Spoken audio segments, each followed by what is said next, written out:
اعوذ باللہ من الشیطان الرجیم بسم اللہ الرحمن الرحیم ثم انکم یوم القیامہ عند ربکم تختصمون، پھر یقیناً تم قیامت کے دن اپنے رب کے پاس جھگڑا کرو گے۔ سورۃ زمر آیا 31۔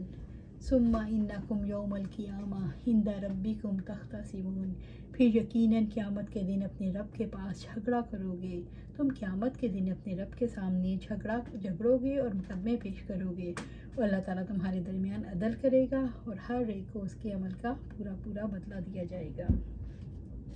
ابو ہریرہ رضی اللہ تعالیٰ عنہ نے بیان کیا کہ آپ صلی اللہ علیہ وآلہ وسلم نے فرمایا، اگر کسی شخص کا ظلم کسی دوسرے کی عزت پر ہو یا کسی طریقے سے ظلم کیا ہو تو اسے آج ہی اس دن کے آنے سے پہلے معاف کرا لے، جس سے نہ دینار ہوں گے نہ درہم، بلکہ اگر اس کا کوئی نیک عمل ہوگا تو اس کے ظلم کے بدلے میں وہی لے لیا جائے گا، اور کوئی نیک عمل اس کے پاس نہیں ہوگا تو اس کے ساتھ مظلوم کی برائیاں اس پر ڈال دی جائیں گی۔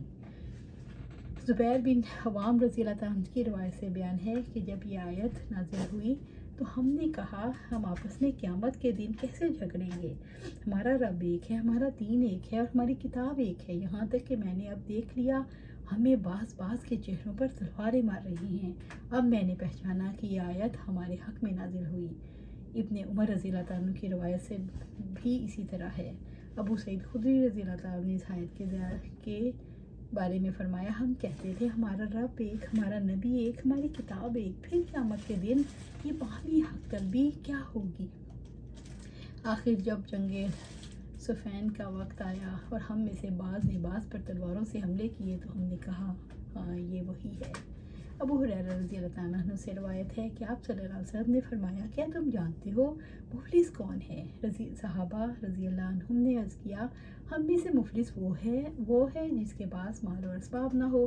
آپ صلی اللہ علیہ وآلہ وسلم نے فرمایا، قیامت کے دن میری امت کا مفلس وہ آدمی ہوگا جو نماز، روزے، زکوٰۃ سب کے ساتھ سب کچھ لے کر آئے گا، لیکن اس نے دنیا میں کسی کو گالی دی ہوگی، کسی پر تہمت لگائی ہوگی، کسی کا مال کھایا ہوگا، کسی کا خون بہایا ہوگا، کسی کو مارا ہوگا۔ ان سب لوگوں کو اس آدمی کی نیکیاں دے دی جائیں گی۔ اگر اس کی نیکیاں ان کے حقوق میں ادائیگی میں پہلے ہی ختم ہو گئی تو ان لوگوں کے گناہ اس آدمی پر ڈال دیے جائیں گے، پھر ہر آدمی کو جہنم میں ڈال دیا جائے گا۔ استغفر اللہ، اللہم اجرنا من النار۔